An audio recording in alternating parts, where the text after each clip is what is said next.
In the universe, there are things that are known and things that are unknown. And in between them, there are doors. William Blake.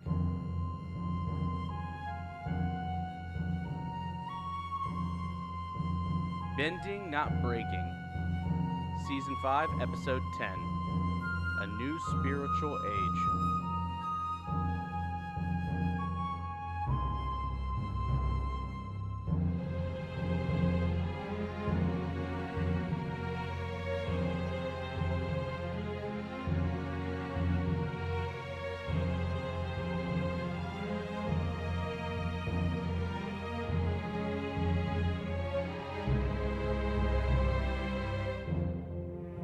And welcome back to Bending Not Breaking. I'm Sunshine. And I'm Ben. And we are here for another episode. I hope y'all are staying warm and cozy. It's pretty chilly over here. We're in yeah. North Carolina. Yeah. So that's concerning. Yeah, it's that it's super cold. It's the coldest I've ever remember it being. Yep. Right?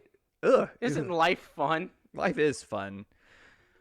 Well, let's work towards a better future if we have one. And so to do that, we're going to talk about some more Legend of Korra. Yeah, that's why we're watching the show. Yeah, to hopefully have a better future. Hopefully, keyword. But man. We're doing it today with some wonderful guests. Ben, who do we have with us today? I am so glad you asked. I'm really excited because today we have some pretty special guests. I have been looking for a really special guest, especially for this episode, because it's just so cool. There's so much here. There's so much going on in this episode, and we wanted to tackle it with more than just us. And because it was so important, we ended up getting not just one guest, but two. That's right. We have two guests, and I would love to introduce you to them. Their names are Skye and Brenna. Skye uses they, them pronouns. Brenna uses she, her pronouns, and they are the hosts of The Queer Archive. They are a queer and feminist podcast, and they are focusing all on Doctor Who in that podcast, which is pretty neat. And so those of you who are listening that enjoy Doctor Who, highly recommend checking that out. The key thing and important thing to note is that they are also Korra fans, and they are, spoiler alert, big fans of the Red Lotus theme. This is a big thing for them. So I'm welcoming both of you. Welcome. How are you? How's life? Tell us a little bit about you. Give us the full detail. What's the rundown? Oh, we are living the dream, but we're on the West Coast, so. Also freezing. I don't know what you're talking about. It got a whole 60 degrees the other day. Oh, baby, no. And that was a hard time for me. Yeah, Mm-hmm. yeah. No. I mean, that makes sense. To be fair, we do not have a single heater in this house, which, it's not a big deal outside of basically this month where you can wake up and see your breath walking around the house. And then every other day it's 72 and sunny. Those East Coasters do not have any sympathy for our struggle, baby. I really tried. No. Sorry. Sympathy may be the wrong word. Ben doesn't like to spend money on heat either. So even though we do have a heater where we're at, it still stays 60 in our house. Yep. We bundle up. I feel that. Bundle up. Yeah. That You can age-old always put on tradition. more clothes, y'all. It's true.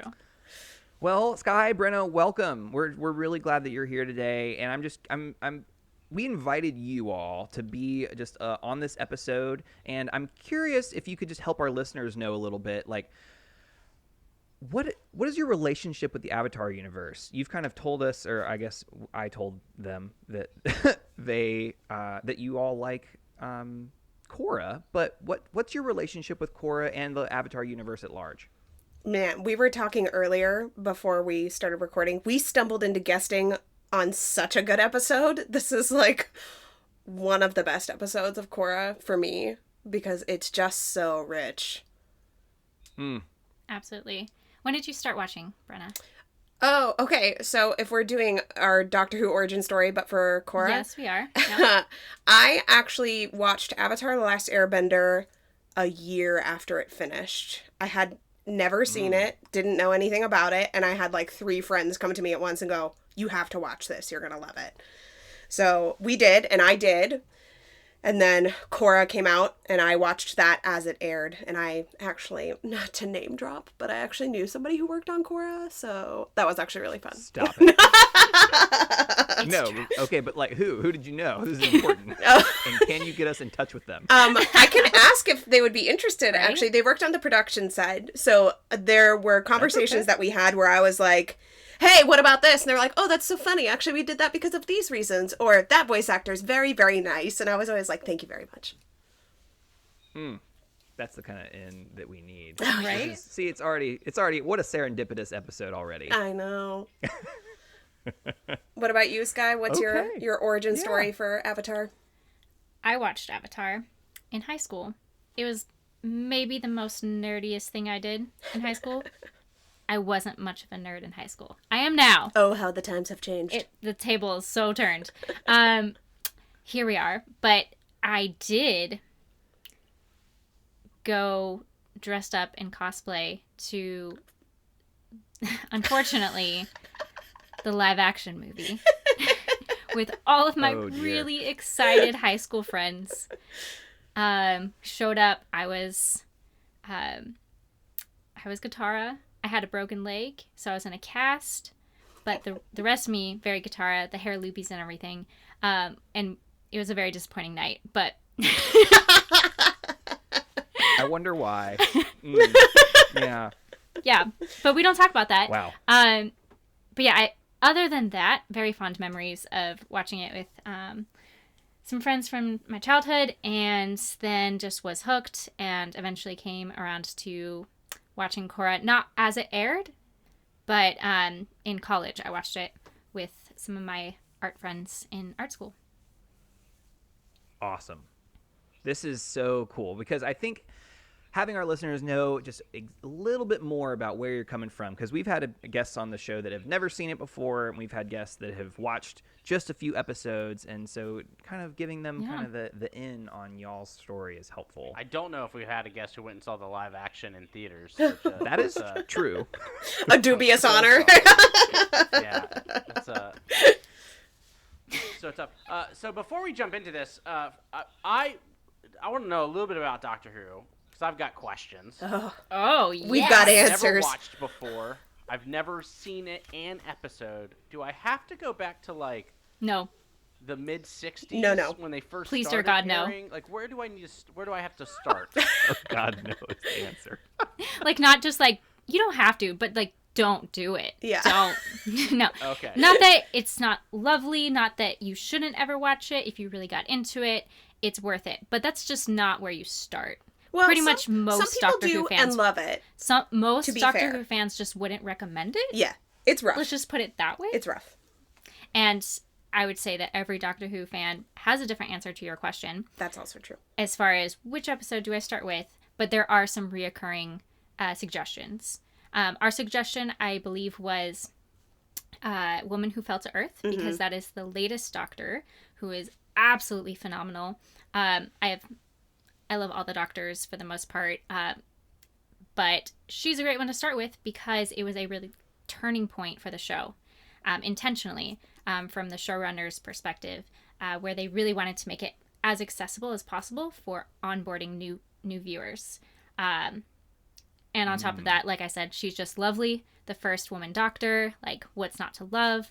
Jodie Whittaker rules. Jodie Whittaker is Yeah, that's a win. Yeah, wildly she's so talented. Wildly talented. So definitely that's a great onboarding situation. There's some other past Doctors that you can jump on board too. What would you say? Maybe the 11th Hour? I Brenna? think most people would recommend the 11th Hour, which is the first episode of the 11th Doctor. If they're not recommending The Woman Who Fell to Earth, then they would say go back to the 11th Hour.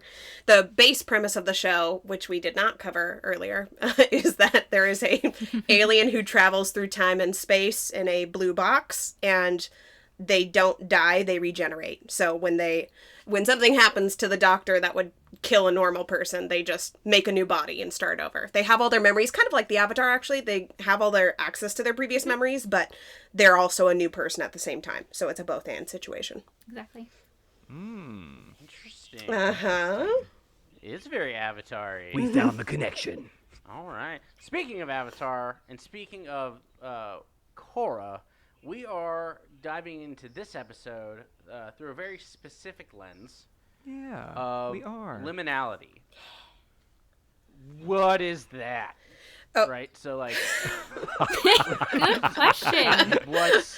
I'm waiting for this answer too. Okay, so I'm going to answer your question, but it's important for you to Yes. know that I am an English professor and an unrepentant English major. So I'm going to go all the way back to Genup, but just for a second, and then you're going to hear lots of words like structuralism and post-structuralism, and you can just be like, that's enough. Like, you can cue me. Just give me the old cane yank off stage anytime.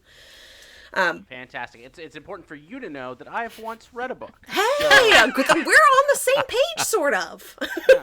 So here we go.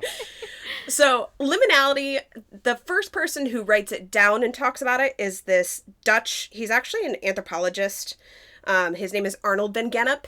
And the book he writes it in is called Rites of Passage. And he's talking about small-scale societies like tribes and ceremonies that mark changes in status. So he specifically focuses on rituals that mark the sort of change from a child to a grown-up. And he demarcates it as there's basically 3 phases: preliminal, liminality, and then post-liminal. So the liminal space is the one between the before and after the known categories, child and adult. Liminality is that thing that's happening in the middle, where the rite of passage is happening. So he's the first one who coins that. And then it gets kind of buried in a bunch of other stuff. And then another man, his name is Victor Turner, in the 60s, I'm going to use big scare quotes that you can't see, he rediscovers it, as if knowledge is something that can be rediscovered.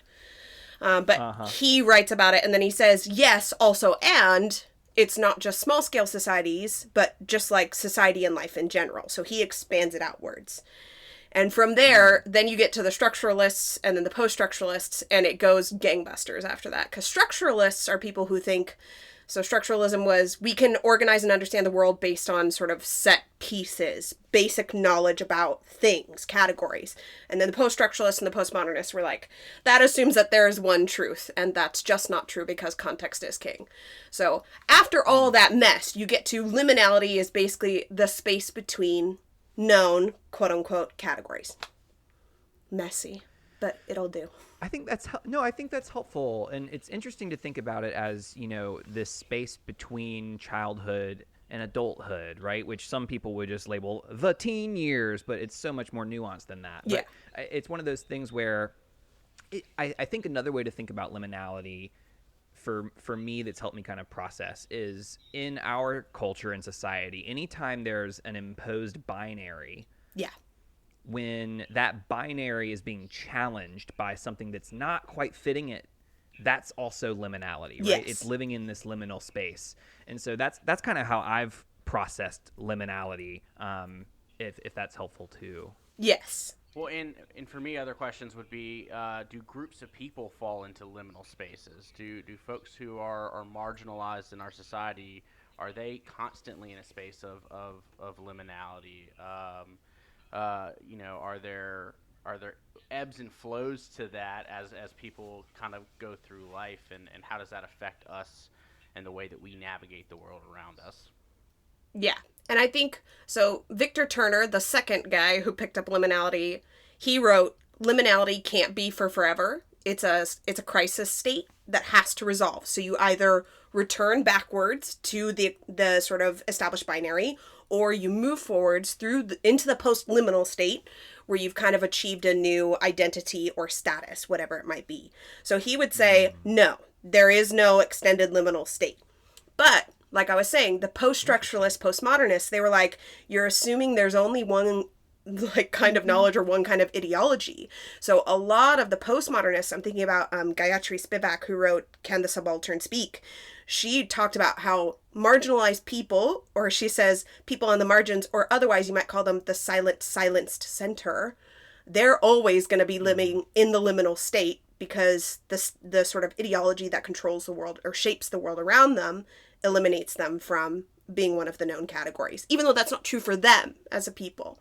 But it's like the sort of modes of power around them, if that makes sense. Wow. Yeah, so as we go through this episode, what are things that we should be keeping in mind? What are the things we should be looking for? What are the things we should be aware of when we're talking about liminality? I think one of the things that I like about this episode so much, we were talking about this, Skye and I, when we watched this earlier, like last week. I was saying one of the things I really love about Korra is that it's so openly messy. So it will try to say something, and then it will also kind of disrupt its own thing as it's doing it. So this episode is talking about the binaries of light and dark.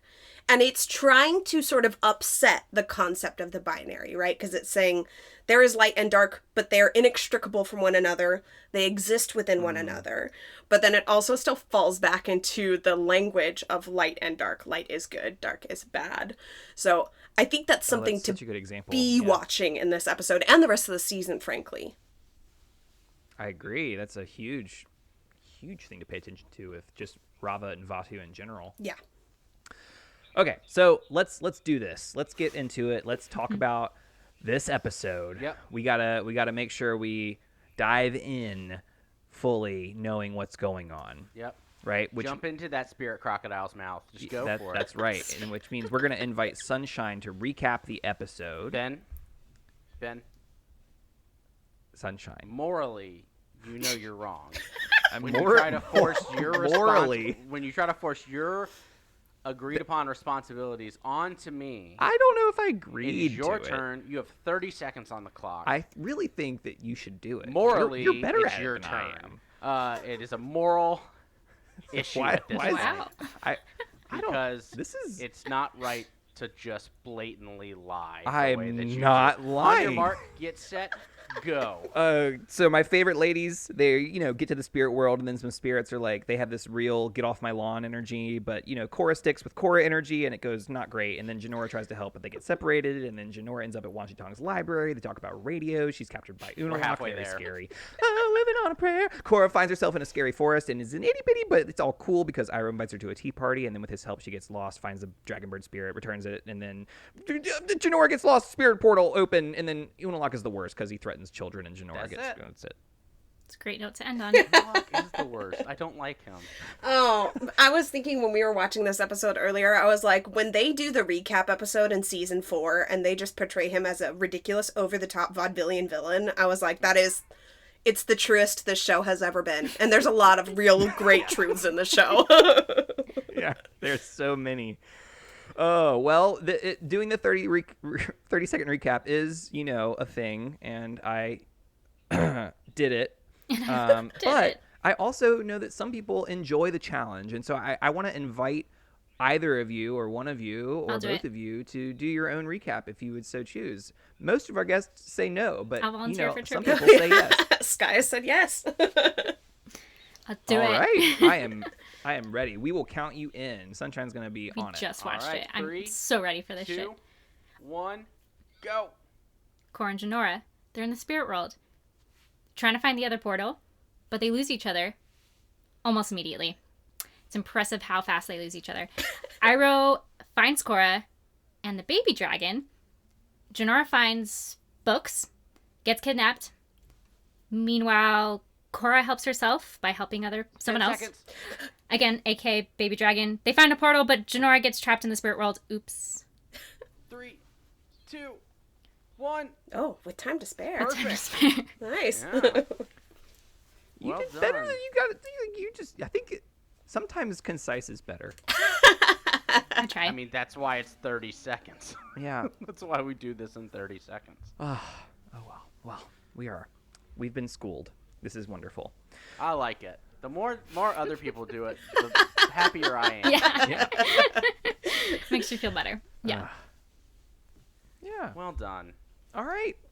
Well, we have successfully recapped, and now that means we have the joy of diving into the content. So here we go. We are so excited to kind of have you all as kind of our guests, and therefore we want to give you kind of first dibs on what we talk about first. And so what's a moment of liminality in this episode that you would like to discuss?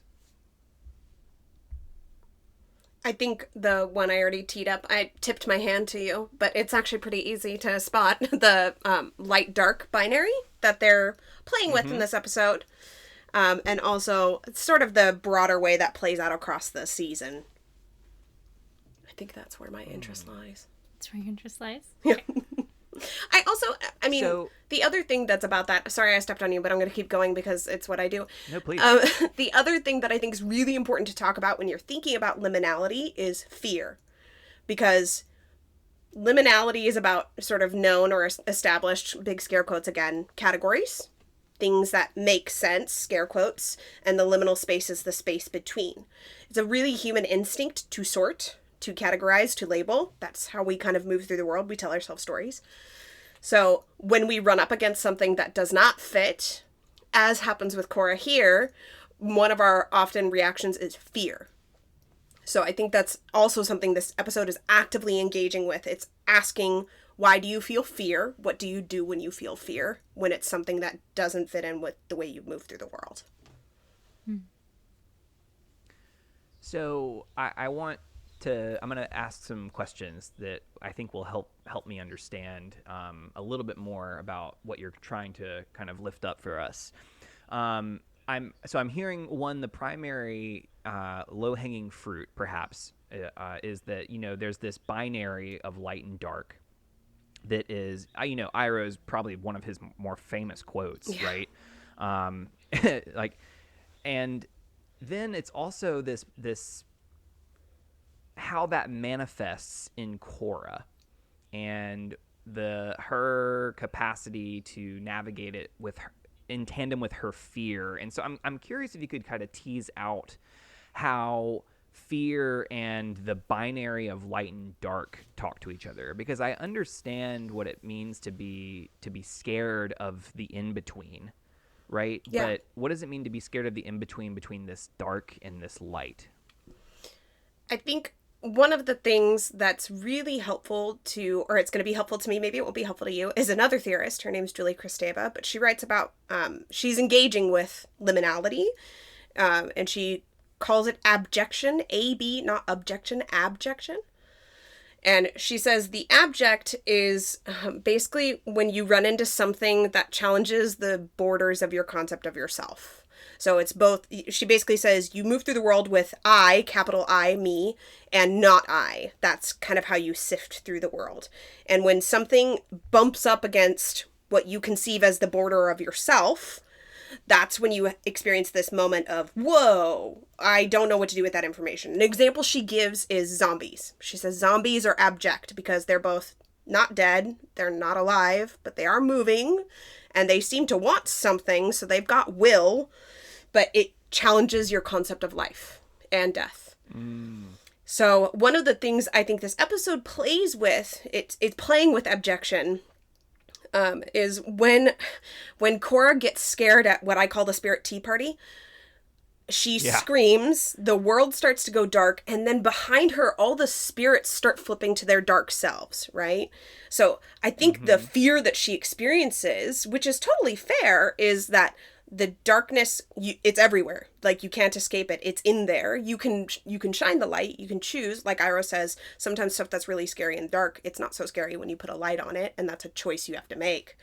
But I think one of the things that this episode's really circling around, it's not just the low-hanging fruit of the binary, but also the fear of what do I do when the liminal state is kind of being pushed to its extreme, and I'm being asked, is this liminal state actually real? Or is that something that I've just kind of made up to move through the world easier? So in that Okay. instance, and in Korra's experience in this episode, in relationship to what you're talking about there with the abject, is it weird for Korra because really that divide between who she is as a contained person is now blurred because she is almost the environment as well? The environment is changing according to herself, her emotions, it's affecting everything. So is that blurring of the divide kind of what you're talking about, what she gets really freaked out about? Yeah. I think Korra really is afraid of the darkness that's in herself, and also does not feel comfortable with the fact that there is light in the dark around her. Later in the season, I think she gets more comfortable with it because she's able to kind of bring back Raba and she's able to reconnect with the Avatar spirit. But I think that is a huge point of crisis for her because Korra is really direct in how she moves through the world, right? She's an Enneagram 8. She's firm. She's like, this is how it works. This is what I want. This is what's right. This is what's wrong. Gut instinct. So when stuff kind of rubs up against what she thinks is a right or a wrong and blurs a category, I think that's a big moment of existential crisis for her as an avatar versus other avatars like Avatar Yang Chen. I think Aang is really comfortable with when something kind of like adjusts their knowledge. I think they adjust as well. I think Kyoshi's actually pretty good at it too. Kyoshi's probably the best at it. Yeah. I mean, that's neutral Jing, right? I wait and I receive information and then I act on it. And Korra's not. So I think it's really hard for her because she's so decisive. And when new knowledge comes up, it's a frightening moment for her because she's like, that doesn't make sense based on how I move through the world. Oh no. Yeah. You're really reminding me in this conversation of my experience as like a middle schooler around, I worked with teens for a long time, and I've noticed over time that population tends to gravitate towards more binary thinking, gravitate towards this is wrong, this is right, and if it's not one of those things, then I don't want to deal with it. But also it's like more willing to say that the gray spaces for a word, between the black and white spaces, is that's really uncomfortable. And so they're more willing to paint things that deserve more nuance as into the binary because they're unwilling to kind of make that change. And I'm sensing that this is kind of where Korra is, and the way that you kind of phrased it really helped me kind of see that it's this fear of the world isn't going according to how I understand it, and so it creates this fear, right? And so that's really very compelling. I appreciate the way you kind of framed that. Well, I think we see a lot of growth from Korra in this episode, and so Yeah. Huge growth. Yeah, we do. Understatement of the year. But this area of her being in this unknown space, these unknown feelings, she's processing a lot. Do we see that in ourselves a lot of most of our growth, most of our processing and development happening in liminal spaces or spaces where we're uncomfortable? Or is that something that we see parallel in our real lives?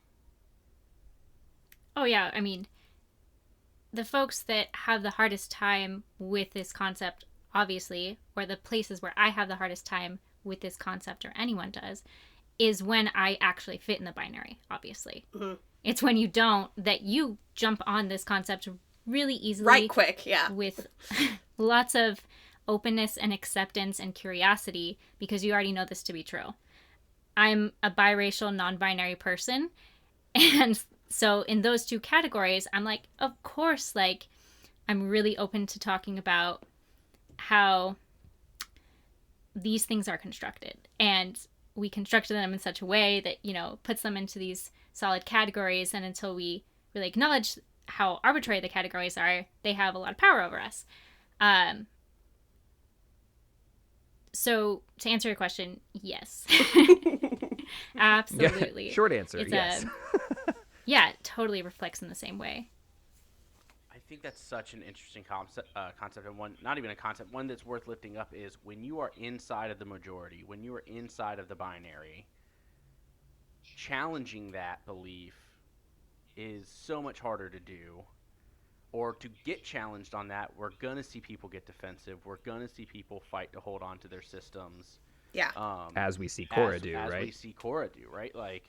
And so to get to that place as individuals for us, one, if we're inside of those binary systems, to be willing to let an Iroh in our lives challenge it, right? Like to push that button a little bit and push us out of that comfort zone is going to be really important.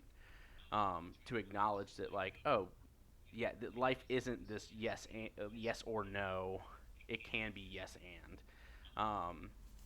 And so I think that's important to lift up to our listeners, is that if you're inside of those structures, if you're inside of that binary, it's going to take work and a willingness to learn past that. Fantastic. Another binary Yeah. that I just thought of that might come into play in our conversation later about the earth element is when we're talking about Korra's uncomfortability or discomfort, that's the word, with the effect that she has on her surroundings, is the construction of like the binary between like us as like humans who live on this earth and the earth itself. And a lot of indigenous knowledge doesn't really respect that binary. Yeah. It sees both those things as one. And I think that a lot of the themes within Korra and deconstructing the divide between the spirit world and the physical world play with that a little bit in a really, kind of just friendly playing type of way that doesn't poke too hard at it, but there's definitely space for that that knowledge to kind of be just as valid as we are totally separate as human beings. We have an ownership or there's a specific word that I'm reaching for, like over the land, right? Stewardship. It's stewardship. That's what I grew up hearing a lot, is like, you're to steward the land, right? We're stewards of the earth. Yeah.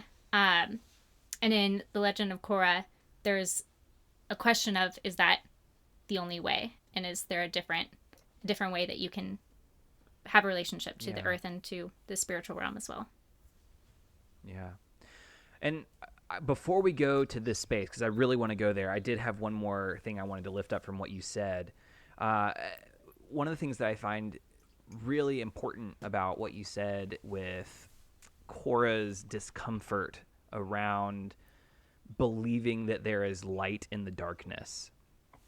And I think that that struck home for me because I often feel that way, is that like there's, I see things on the news with people who say things that are atrocious and appalling. And I'm like, there's no light there. Like the light has gone out. There's no way there's no redemption possible from what they just said, Mitch McConnell.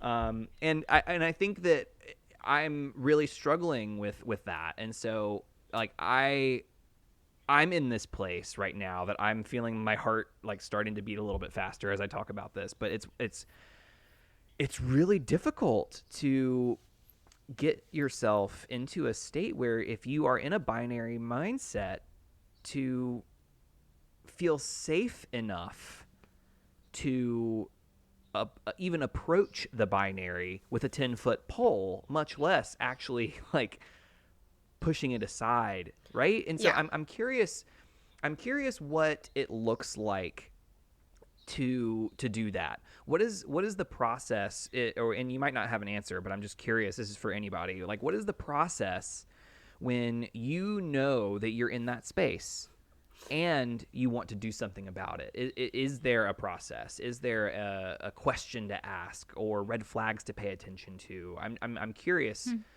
I'm just curious. I don't know.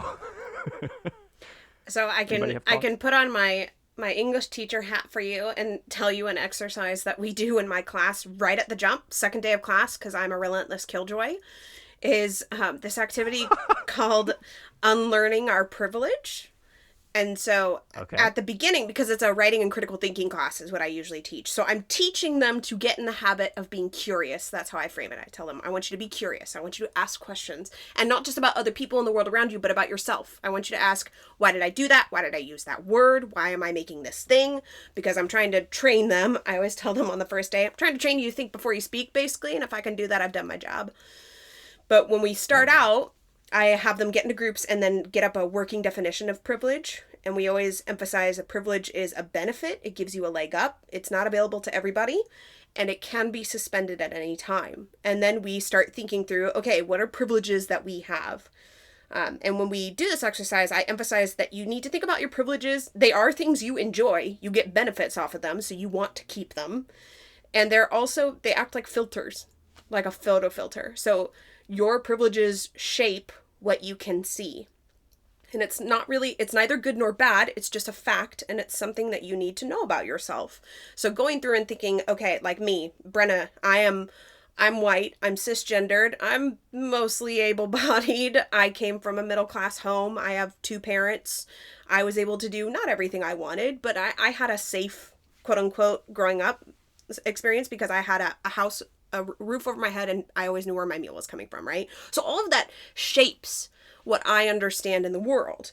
And when we talk about this in my class, I tell my students, I'm not making you come up with this list so that you feel bad about yourself. I'm making you come up with this list so that when something happens, when you experience that moment that you're describing, where you're like, I'm not in a great place and the world is, it feels like the world's bad, and something kind of makes you feel uncomfortable when it presses on one of those privileges, that's the moment when you go, right, my filters are shaping what I'm receiving here.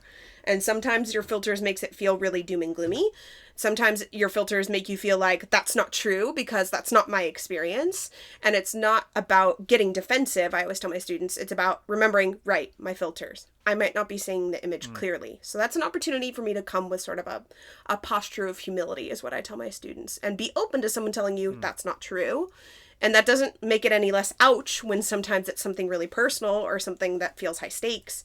But it is an opportunity for you to kind of frame it that way in your head as like okay, something's pressing on one of my filters, or my filter's preventing me from seeing the image clearly or seeing the image as someone else sees it. So maybe it's a good time to listen or to ask questions, if that's helpful to you.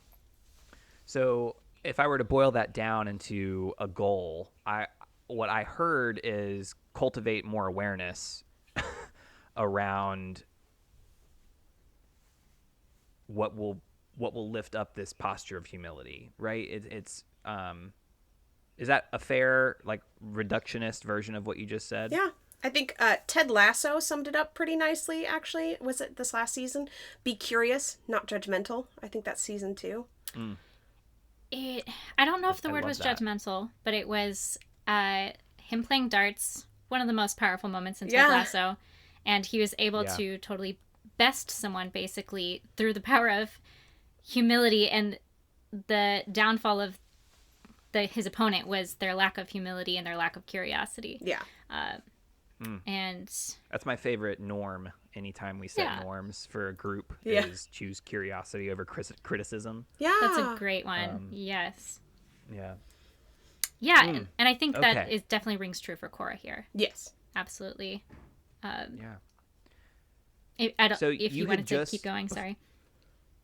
Yeah, but I was gonna go back to what you had said before, which is you had started to bring up this what is the liminality between the material world and the spirit world, and I wanted to go there and see if you could, like, what do we think's going on here, and again, this is for anybody. What do we think's going on here, and what is the liminal space between? Is there a binary? What is the difference? Where do we live if we're not in either or both? Just whoever. What do we got here? Well, I don't have too much really authority or background to speak so much to how those two things really interact. But I will say that one thing that I'm thinking about is when we were talking about the defensiveness that a lot of us, especially those of us who fit inside of a binary, or that a binary happens to serve us and give us power, why we get so defensive is because it does point to the fact that we create binaries for a reason, not only to help us better understand the world, but more importantly, I think we create binaries to set power dynamics. Yeah. And that's what's we're getting, that's rustling our feathers, is that we're afraid of losing power when we disempower a binary. And what does that implication mean for me not being able to claim power because I relied on that binary? So again, back to the earth versus us. We like that binary because it gives us power over the earth. Versus if we are one, we have now a responsibility to the earth. And how do we how do we change so much about how we operate in our single households, let alone to, you know, nationwide, worldwide, global wide. So you can think of obvious repercussions of that. Yeah. But I think they're always about power dynamics, and what does that mean when that breaks down and that power is revealed to be transparently constructed. Yeah. Hmm. I think Korra's... I think that's so important. Yeah, Korra's Go in a ahead. tough bind here because in her head, the way that it has been framed up to this point in the season, the spirit world and the material world are the two, that's the binary. But Korra herself is a liminoid space because she is both. She is a human bender, but she also has the light spirit of the Avatar in her. So she is both spirit and material. She's the bridge. Yeah, she's the bridge between the two worlds. That's how they've been framing it all along, right? So I think that's maybe partially, it's not just who she is as a person, but this crisis is really difficult for her existentially because she has not wrestled with the fact that she exists as both. And also, if there is light in the dark, the unfortunate inverse is also true, which is that there is darkness in the light. And I think that that's part of why she's so afraid in this episode, because she just cannot deal with the fact that evil's not fully evil and good's not fully good, and they have to be with each other in order to make any sense. Man, wouldn't it be nice if that were the case? Right? That if there was a clear line, right? Wouldn't it be nice? Just? And I think, my goodness. students, I teach first year college. I've got Generation Z, Zoomers, literally, unfortunately, Zoomers.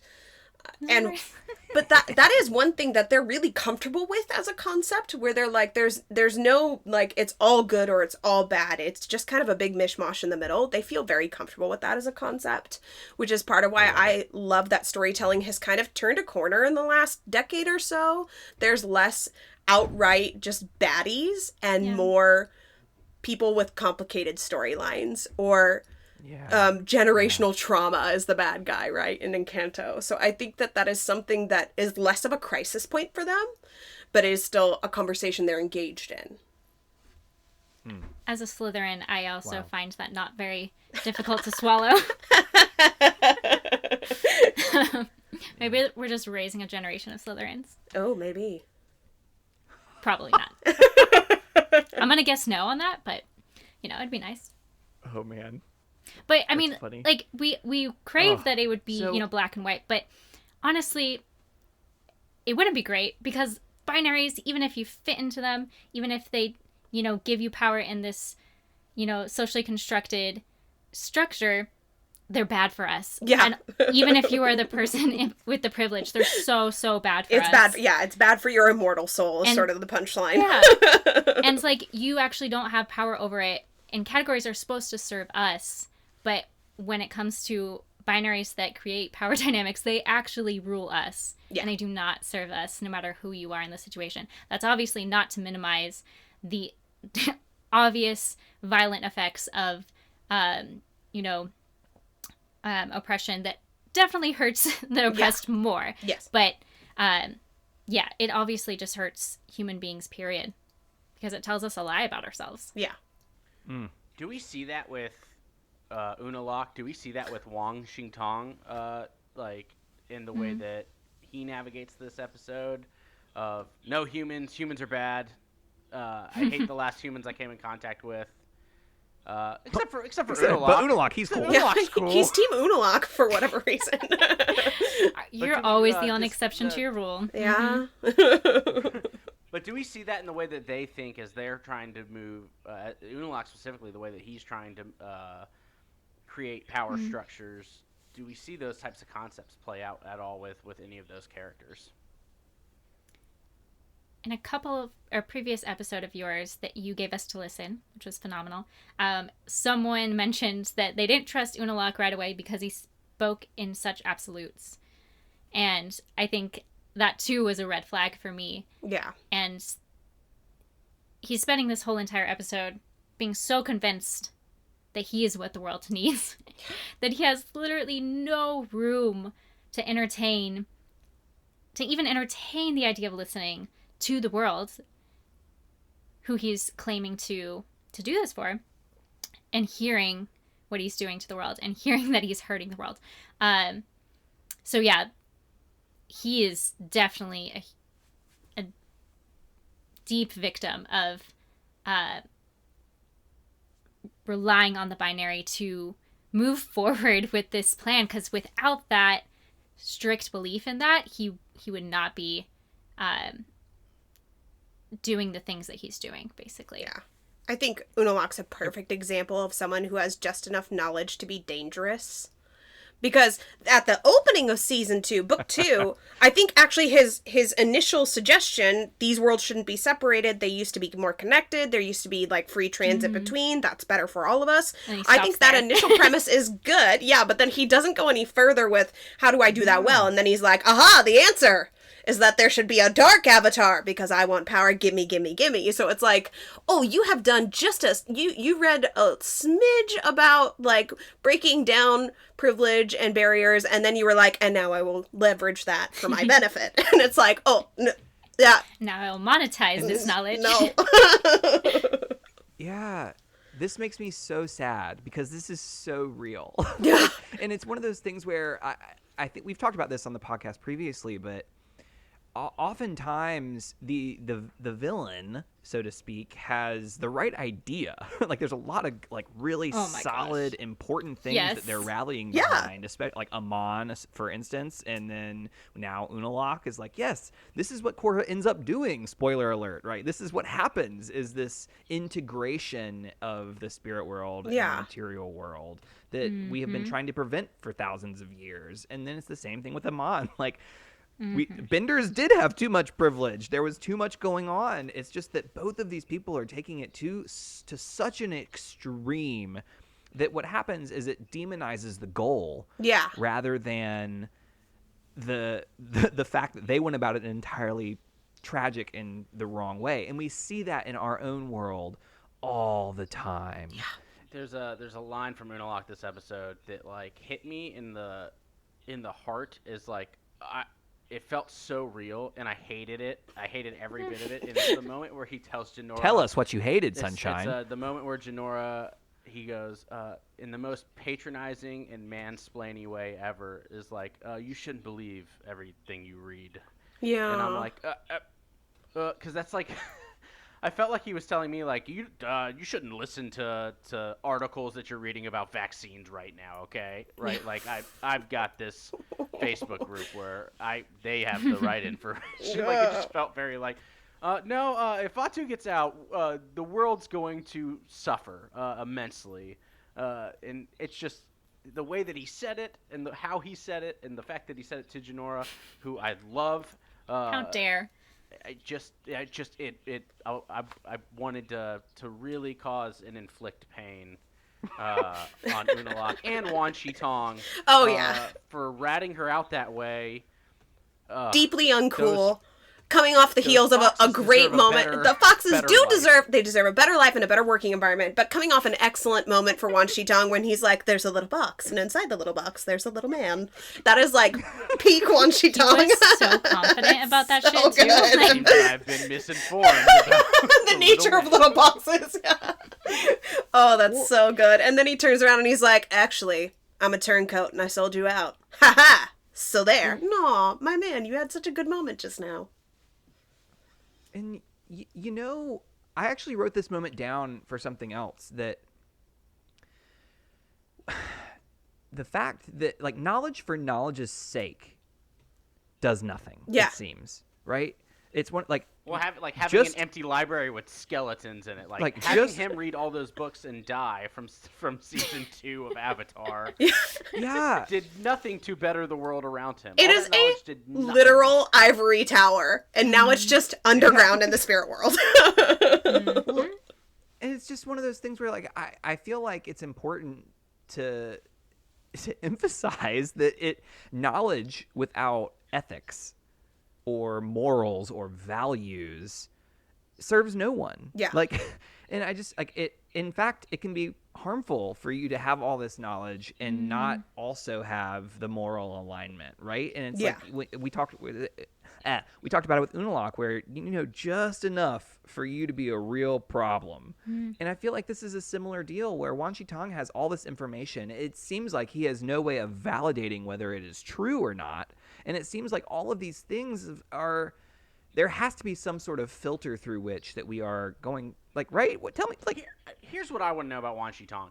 He was so against, like, men only use this information to start war and destruction, and he was totally against all that. And then now here comes this dude who's like, I want to bring on the end of the world and a total destruction. He's like, okay. Yeah, that's fair. Is that not war and You're destruction? a real friend of the spirits. What happened over long the as you open 70-year the period portals. of him being underground? Yeah. What took place? yeah. And the idea that knowledge is something that can be hoarded, like you're a dragon guarding your collection, is... Totally. This episode is obviously saying that's wrong and incorrect, but whoo boy, the damage you can do when you've got key information, you're like, I'm not sharing that, not because I don't know that it would be super valuable, but because it's mine and you can't have it. It's just like, ooh, girl, readjust your context. yeah. I have- yeah. So the question that I want to bring up in this is, do we kind of retreat in a similar way when we are presented with liminal spaces that we potentially could, like, challenge our belief systems or have us to, like, make icky, hard, messy decisions in life? Do we find ourselves going into our own library and, like, penting ourselves down and, like, Let me not- retreat to my not- ivory tower. Exactly. But, like, do we see us, do we as individuals find ourselves in spaces where we do that because we're approaching some form of liminality? I've never done that. I don't know I'm what you're just talking about. reflecting on it. I handle my liminality perfectly Oh, yeah. and with grace. Yeah. You never fumble the ball. No. I think every human being has a hard time with this, and especially I feel like in our generation we're really bad at growing in community, and which means growing, especially right now with social media and most of our lives are very public. It means being messy in public, Yeah. Being wrong in public. being wrong in public. Yeah. And because Never. because of this conversation that we're having as a community and as a generation about privilege and how swiftly the conversation gets wrapped up around or fragility taking that conversation over and being so afraid of the privileged being caught being privileged or Yeah. being caught being wrong about their privilege or not seeing something because of their lens, like you're saying, Brenna.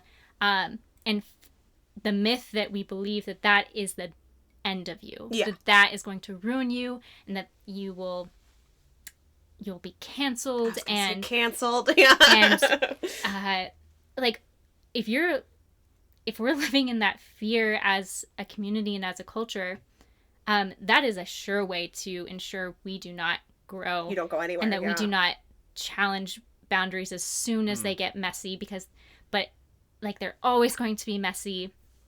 And I think that's a really frustrating thing for myself and to see in my generation.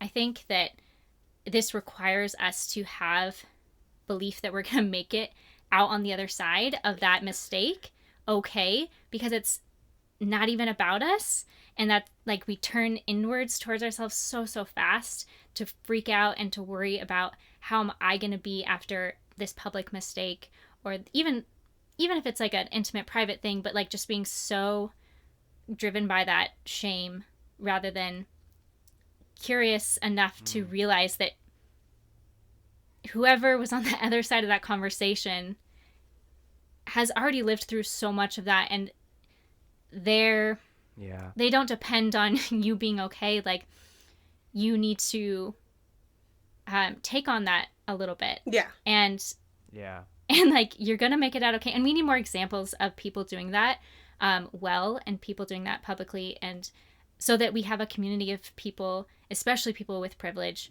who are like, we're gonna be our support system, and we're not gonna put this on the people that we messed up for. Yeah. We're not going to ask the marginalized body to be our emotional support as well. That's not fair. Yeah, after you just messed up and now you have to support my breakdown about this. Yeah. Yeah. Anyways, that might be a little bit of a tangent, but it's definitely something that I think about with the messiness of challenging these binaries and what that means for us and how we fumble about that work. Yeah. Well, and growth requires risk. Like, that's just part of the package. So if you want to get to post-liminal, if you want to encounter the existential crisis and come out the other side in the new status, like, that's the ideal, right? You want to get through to, I have new knowledge and now I'm moving on. In order to do that, you have to take a risk. And you have to go into that with eyes open, knowing you're probably going to mess up. And there's just no way around that. I think that's actually one of the things this episode...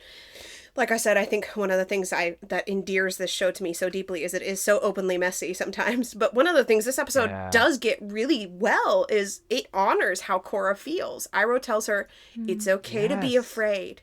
It's okay. But you can't let the fear then overtake everything. Like, you can't let it shape your worldview. You have to acknowledge your fear. You have to see that it's there and then keep going through. Try helping someone else. Maybe that will help you make sense of what you're learning here. So I think that's one of the things that really helps when you're in an existential crisis moment because somebody's bumping up against your binary.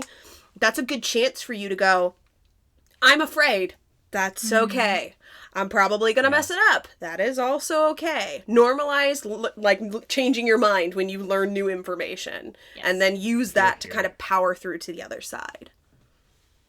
Yeah, I'm not going to lie. I'm hearing a lot of, I've been itchy around the amount of Brene Brown quotes that I wanted to lift up. Almost made it through an entire episode without mentioning Brene Brown. Never! I think I made it through the last episode. But it's one of those things where, so close. It's the man in the arena quote from Teddy Roosevelt, right? It's not the critic who counts. It's not the man who points out where the strong man stumbles or where the doer of deeds could have done them better, et cetera, right? But it's the person who steps into the arena, right? And knowing that you might get hurt, right? It's the person who is they're scared of the dust, the sweat, and the blood, and they do it anyway because if we are brave enough, often enough, we will fall. Yeah. Right? And I'm hearing that we want to cultivate brave spaces, right? And there's just so many ties from her work that I'm hearing in that whole lesson you just kind of gave us, and it seems really important to kind of lift that up because I really want to kind of focus in on this moment that you just lifted up because I wrote it down for a different way because I love Iroh, but I think there's one moment where he messes up in this one, and that's where he says everything is okay. Yeah. And Korra, in her 4-year-old self, is like, no, it's not okay. That's right. And I am like, good for you.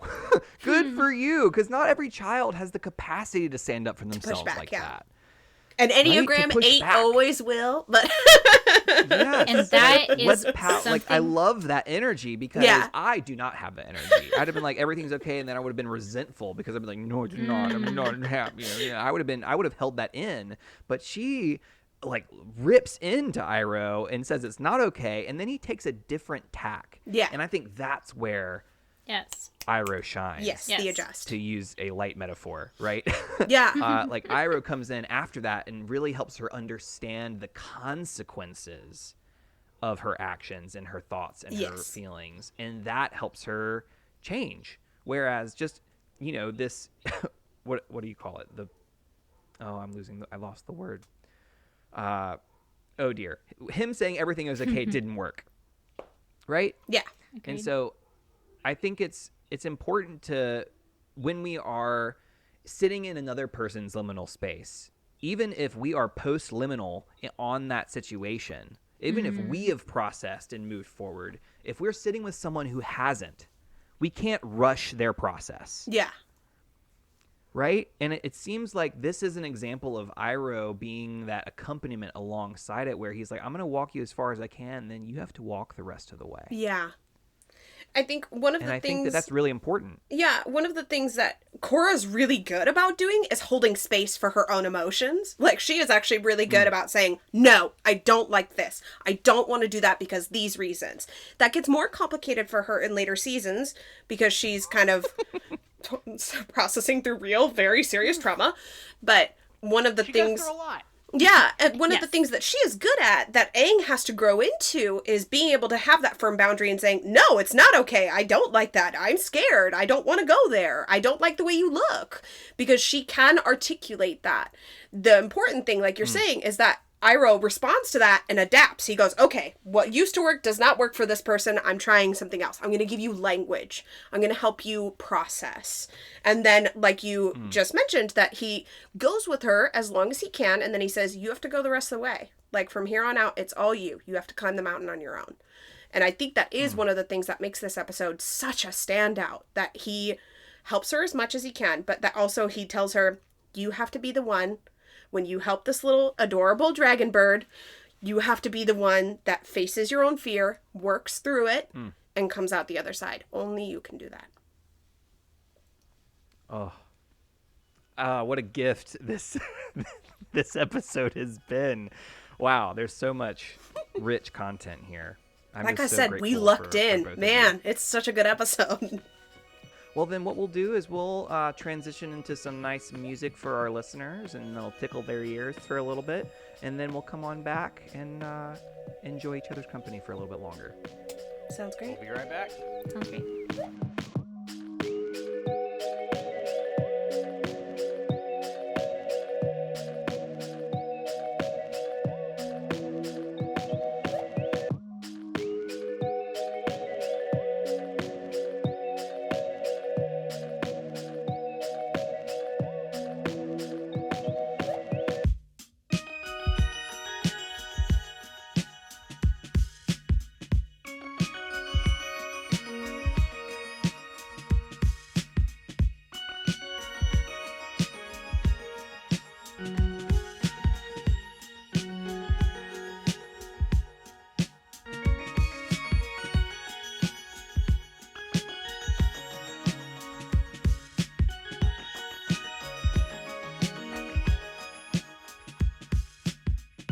Welcome back to Bending Not Breaking. I'm so glad you had some music to rest your ears for a little bit, and we are just so excited to be back in those ears talking to you.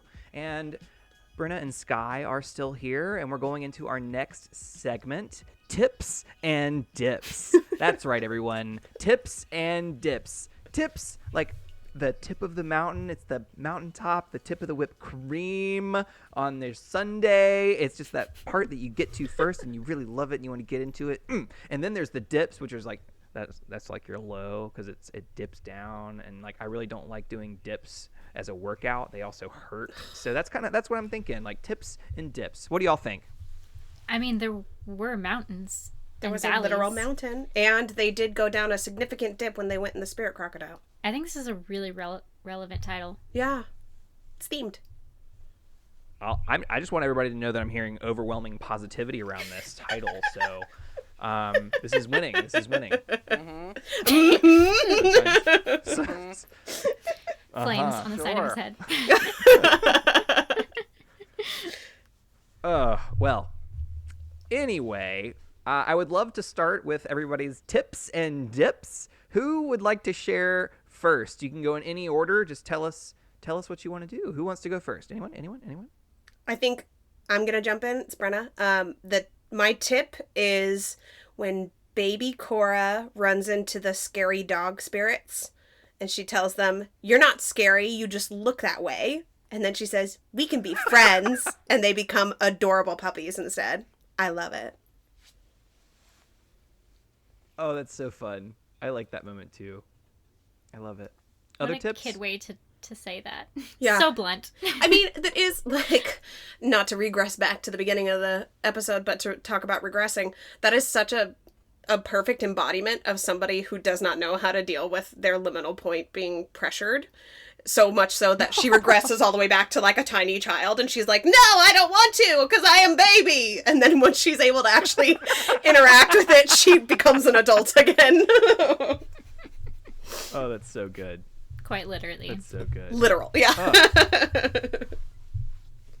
Did y'all have I like tips and it. I dips like as it. well? You can do either, or both. No, I was saying, do y'all have answers as well? Oh, yes. you would like to share? I'll go next. Okay.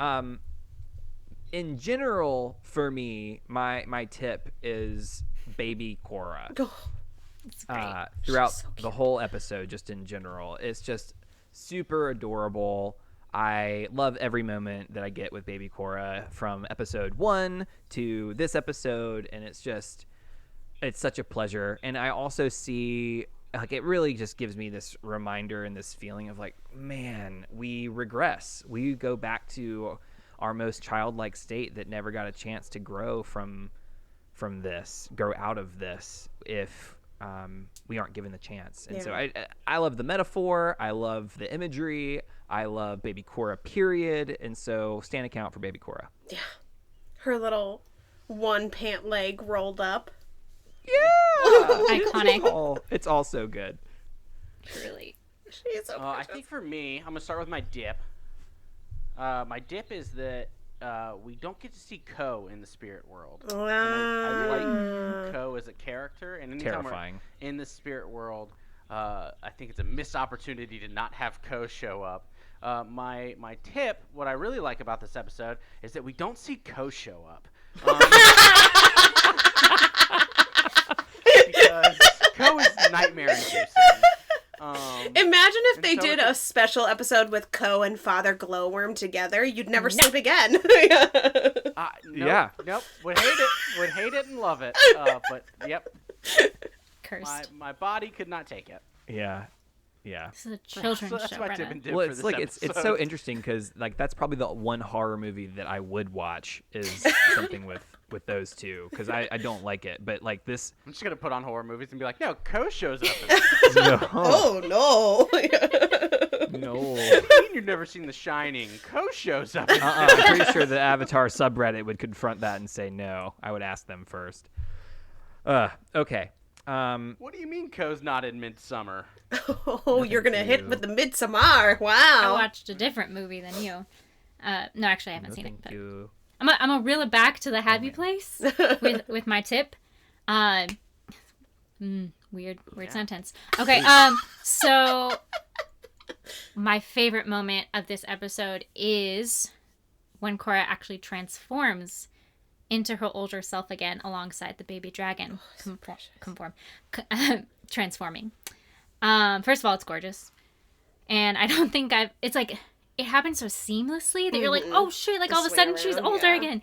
And like, I don't think I've ever watched that scene without almost involuntarily like cheering for when it happens. I'm just like, yeah, so great. She's so happy. Yeah. And I'm just so proud of both of them. Yeah. But also, even more than like the moment actually happening, it's the lead up for me.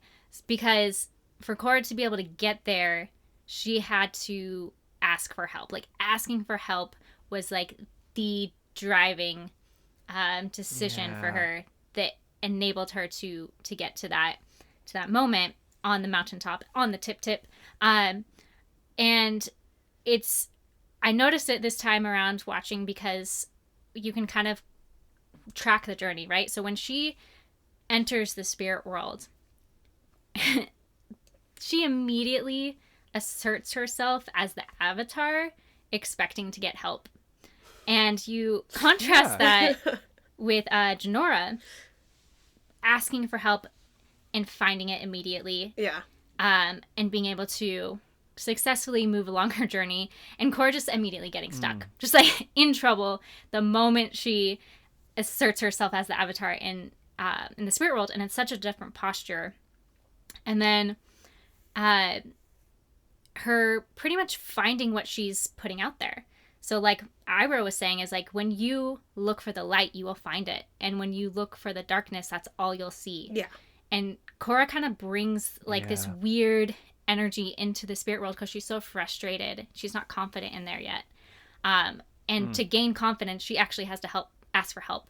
And it absolutely reminds me of perhaps my favorite Mr. Rogers quote. He talks about when he was a little Always boy. a tip with Mr. Rogers. I know, right? There's so many, and like this one is just like gets me the most. So you know it's gonna be good when it's a Mr. Rogers quote. So he talks about when he was a little boy and he would see like scary things on the news, and his mother would say to him, look for the helpers. You will always find people who are helping. And I love that that's like kind of the answer for Korra in this episode, and Iroh reinforces that with like a very quotable, like, sometimes the best way to solve your problems is to solve someone else's. Yeah. And so another thing that contrasts between like her and Jinora is when Jinora has a spirit coming towards her, like it's Boomju, and she's like pumped, and like they help each other out and they're friends and stuff. But as soon as something comes flying at Korra, her initial reaction is to smack it. Yeah. Because she's scared, so Yeah. she swats Such it. a sad moment. is It sad. really was. And she immediately says, "Sorry, I swatted you. I was afraid." I was afraid. And so coming back to like, this is Korra responding in her most like inner childlike reaction to fear. Yeah. I'm afraid. So what's my response? I Combat. hit Yeah. the things around me. Yeah. And this whole episode, the journey to the top of the mountain, is like her her feeling afraid and acting out and finding more and more darkness because she's continuing to put that out. And then that switch for her when she asks the dogs for help and they switch, she has light inside her. Yeah. They find and help each other, and then she transforms, and it's like, oh, like swirling around, and Yeah. like swelling music, and I'm like, yes, that's what I love. So yeah, that moment and the build I up love to it. It's so good. I love it. All right. We have had some tips. We've had some dips. I know I have one more dip, and then I think maybe we might have one. I don't know where we are. We'll figure it out after that. But Wan Shitong's illustration of knowledge not being the only the only source for good, right? Yeah. was a dip for me. Like, knowledge in and of itself is neither good nor bad, and we see that through this metaphor, and it just makes me sad. Yeah. Because I really like learning, and I really think learning is really important, and I think that I have become better by learning and by gaining knowledge, by being formed by what I have learned. But that's not always true, and it makes me sad because it, one, makes me question whether I'm going in any sort of right direction, but also it just feels icky, and I just don't like it. So I'm just naming it as a dip Yeah. for me. I think the dippiest moment for me is when Unalak shows up, which sucks anyways, but then when her Yeah, that's puppy pretty dippy right friends, there. yeah, that is the dip. But then the puppy friends turn dark, and then more dark spirits start like showing up or getting bigger, and it's just this super sad moment for me because Korra has pushed through something that's very hard for her. And she's learned something, and that is such a sad moment because it's like I wanna wrap her learning in bubble wrap so that she takes it and does it again, because when she gets punished for coming through the other side, it's like, oh no, she's gonna be more like shy about it or a little more hesitant about kind of engaging with her binaries because she got punished for getting it right and also getting it a little wrong at the end. So that's a bummer of a moment to me. The real world. It is the real world. Yep. Yeah. I mean, my dip was when Furry Foot turned dark. Because how dare you? Yikes. We should have gone the opposite direction. Wow. We should have done dips, then tips. You end on the high points. What were we freaking thinking? Oh, Ugh. well, don't worry. That Amateur was my hour. strategy. Plenty of good things to come. No worries. Well, now that we're all down in the dumps, we can move into our intentions. Or down in the dips. Now that we're down in the dips. Anyway, moving on to our devotion. And this week we're focusing on the element of earth, and of course our lens for this week, which is liminality. And so our goal has been to kind of create a intention, a goal that we can work on for the coming week, that we can focus on for the coming week, that will help us gain more balance within ourselves, and using these as our guides, the element of earth and liminality. So I would love it if Sunshine, would you kick us off Sure. and tell us about your intention? I really enjoyed our part of our conversation today around what it means to be inside of the spaces that are part of the binary. And so for me, I'm envisioning that as barriers or walls that are put up that are those foundational pieces that are put around us that we might not even know are there. And so I think for me, it's cultivating an awareness of how I'm feeling when someone else knocks down those barriers and what that means for me and how do I respond to that. And then what does it mean for me to knock down those barriers and how do I recognize when those moments are happening and so or when they need to happen. And so I think for me this week is an awareness of my feelings when those things get pushed and those walls get pushed or those barriers get moved. That's what I want to focus on. I love that. Yeah. Wow. Skye or Brenna, do you want to tell us about your goal or intention? I think this is always my intention because it does not come naturally to me. I am going to yield back to the concept that the earth is humble, and my intention is always to try and cultivate an attitude of humility so that I can turn towards curiosity, not being judgmental, or criticism, as we talked about earlier. Yeah, curiosity is the hard one. I think it's a very practical one. I'm going to be more patient with my compost. Speaking of earth. This is great. Yeah, composting has been like super exciting and rewarding, but not fast enough for me. And I'm a very impatient person generally. So it's been a time of discomfort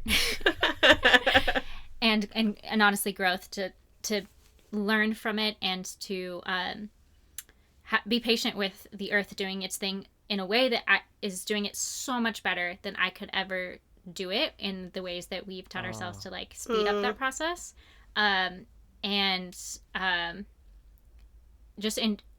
Sit in the process and actually enjoy the process, not kind of like be kind of looking at and timing it and planning all of that too much, but like actually savoring that it takes long.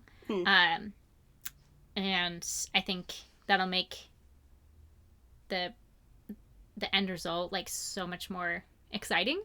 Wow. So yeah, like literally being patient with the earth. Wow.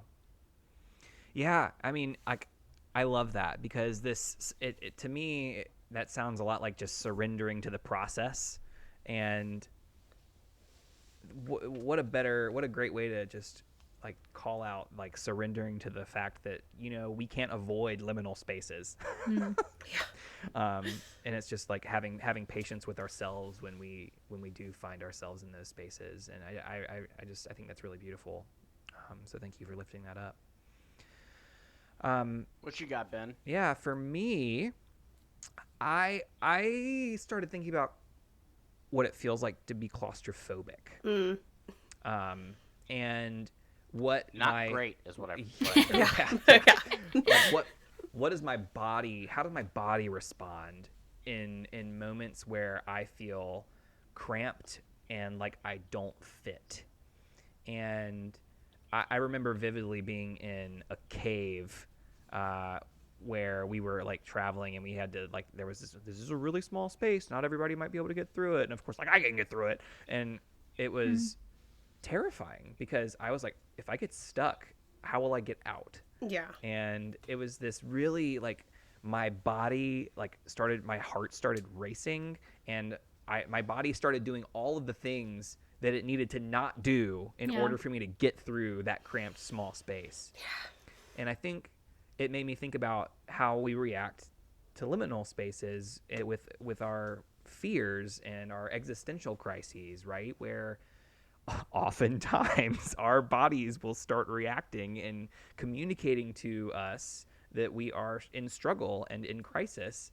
And it's the exact opposite reaction that we need. And so I really am just trying to focus on cultivating awareness around listening to my body and really paying attention to when my heart starts racing and really being curious around why and what's bringing that up. And I really just want to pay attention to that this week as I engage with that. Yeah. I love that. That's one of the things we talked about in trauma response therapy when you're learning about your nervous system. Like, your body is telling you, like you were just saying, your body is telling you you've hit the limit. Honor what your body says. It's okay. It's not a failure. It's just your body's telling you that's the line. You've arrived at it. Back off. And that's okay. Yep. It is. Oh, okay. Well, that brings us to our favorite segment. I should say my favorite segment, which is gratitude. And for those of you who are listening and might be new, this is a segment for us where we are grateful for a character in this episode. And we can be grateful for any reason. Maybe they taught us something new. Maybe they helped us feel a certain way. Maybe they did something really kind for another character. But we are grateful for them for some reason. And I kind of want to just pass the buck and say, who are you all grateful for? Anyone want to go first?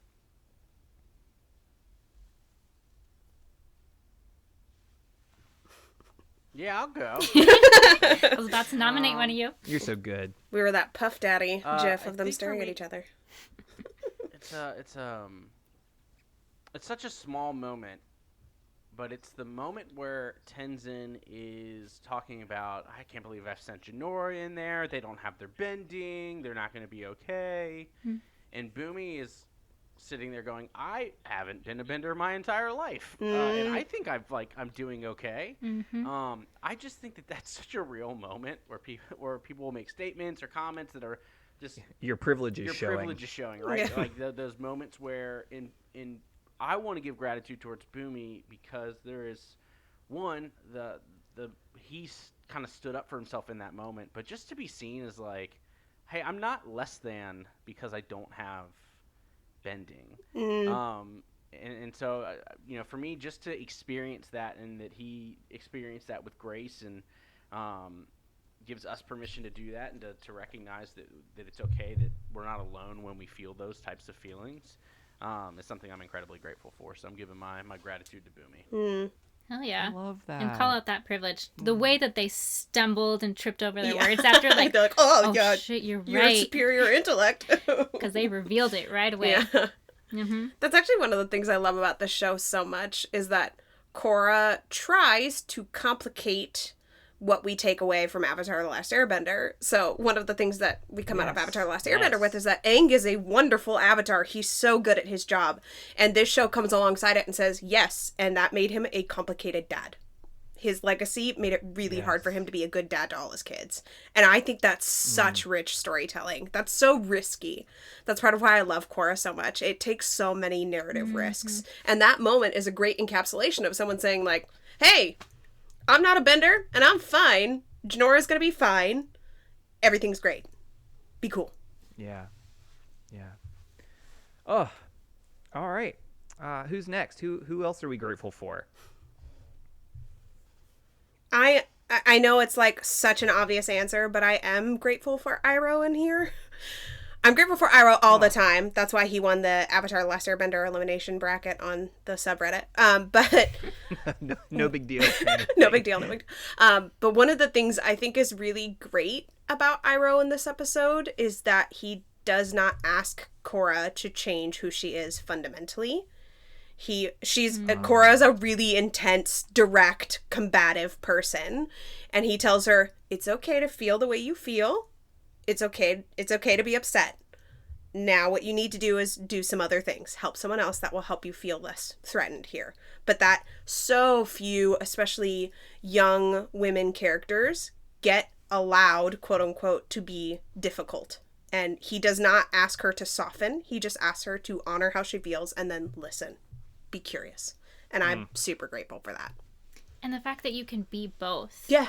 Like, I think that's beautiful too, is that you don't have to sacrifice all of the wonderful things that we can celebrate about Korra. So I'm glad that we had that moment where we can celebrate her claiming of her emotions and her setting that boundary with Iroh. And she doesn't lose that when she becomes a curious, vulnerable person. Yeah. It could be both those things at the same time. Yeah. We were just talking about this with Boba Fett. You can be soft and strong. Mm-hmm. You can be both. Novel. You're here. Wow. The amount of people in the Star Wars fandom who are upset about Boba Sweet Fett's Jesus. quote-unquote character change. They're wrong. From the movies to the show. Yeah. It's For a telling. character that was on screen for like 6 30 years. minutes. Also, what It's a I mean, strange fight to pick. I don't like to tell people that they're wrong very often because I don't like to yuck other people's yums, and the other direction, I don't like it when people yuck my yums. But Ooh, yuck and yum. I know, That's you're another one. welcome. Jot it down. But what a gorgeous portrayal by Tamura Morrison. Like, what a thoughtful storyline and acting job he's doing. And people are like, this sucks. And I'm like, wow, you are blocking your own blessings, aren't you? How dare you talk about Moana's dad this way? Do we not want range within the Star Wars universe? Like, I would like a little bit of range. I love it. I don't mind the meditative journey that we're on, but anyways, if it's not for you, it's not for you. Yeah. No worries. All right. Well, we have Boomy. We have, oh, got it, Iroh. And then we have...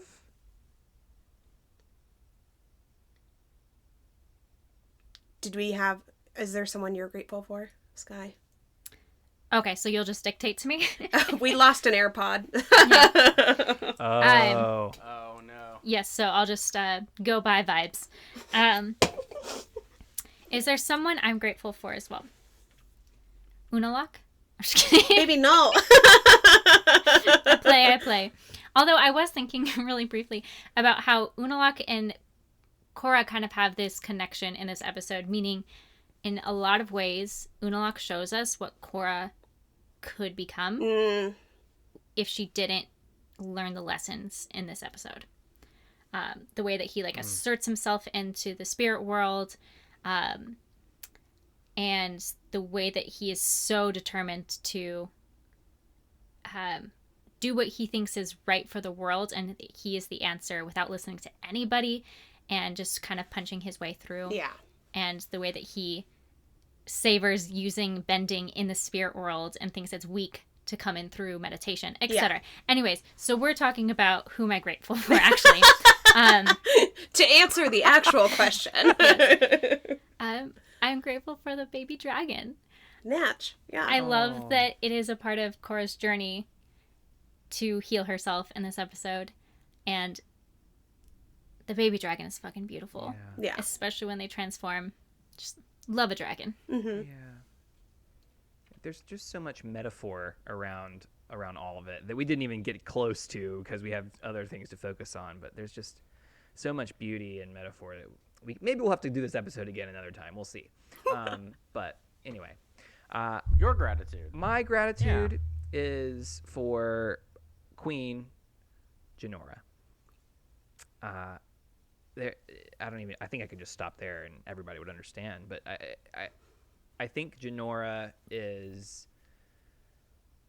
I think we often undervalue children and the wisdom that children have, and we can learn so much if we are willing to listen and again cultivate this posture of humility. And we see Jinora lead with such humility, and that is what makes her so successful in the spirit world. And I'm just grateful for being able to learn from her, and I am thankful that everybody else can watch and see Jinora in action, because man, what a gift.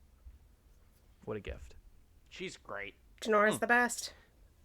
Big fan. Yep. Yeah. Big fan. Y'all, that's the show. That's this episode. We did it. We did it. We made it to the end. Woohoo, we finished. Before we sign off, Skye, Brenna, where can we find y'all if we would like to, and if you would like to share, like, where's the best place to listen to your podcast? Where's the best place to engage with all your content? Where can folks look y'all up? So you can find us on Twitter and Instagram. Our handle is Queer Archive Pod. And our podcast is also anywhere you find podcasts. And it's called The Queer Archive. If you're Doctor Who-y, we've just finished sort of, and they weren't quick, but snap reaction episodes to the most recent series, and we're about to go back for full episodes to the most recent series someday, sometime soon. Also, if you're at Awesome. Galley Oh yeah, next month, next month, Gallifrey one. see you there. Yeah. Find us. I don't know how. Yeah. Small place. We'll see you there. Wonderful. Awesome. And Ben, where can they find all of our stuff? Yeah. Y'all, BNB_pod. That's where you find us on everything. We find us on Patreon. You can find us on Facebook. You can find us on Twitter, Instagram, all the things. TikTok even. We even have a TikTok. We talk about very little Avatar on that TikTok, though. There was a lot of... a lot of Star Wars. A lot of Star Wars and, currently. Yeah, you can find us there. yeah. All kinds of cool stuff. Absolutely. But And- we highly recommend checking out the Queer Archive and go and check it out if you're a Doctor Who fan for sure. Absolutely. I'm gonna go watch some Doctor Who episodes. Good luck. There's some I good watched one. stuff. It was interesting. Okay. Beautiful scenery. Can't wait. Yeah. I'm in. I got time. So yeah, I'll watch it. Yeah. Time is relative. Y'all, thank you so much for another great episode. And Skye, Brenna, thank you so much for joining us. Again, check out the Queer Archive wherever you listen to podcasts. We got more episodes coming. More guests More coming. guests coming. So keep listening to us. Thank you so much. I've been Sunshine Mayfield. And this has been Pruitt. And this has been Bending, Not Breaking. Thank you for listening. Bye-bye.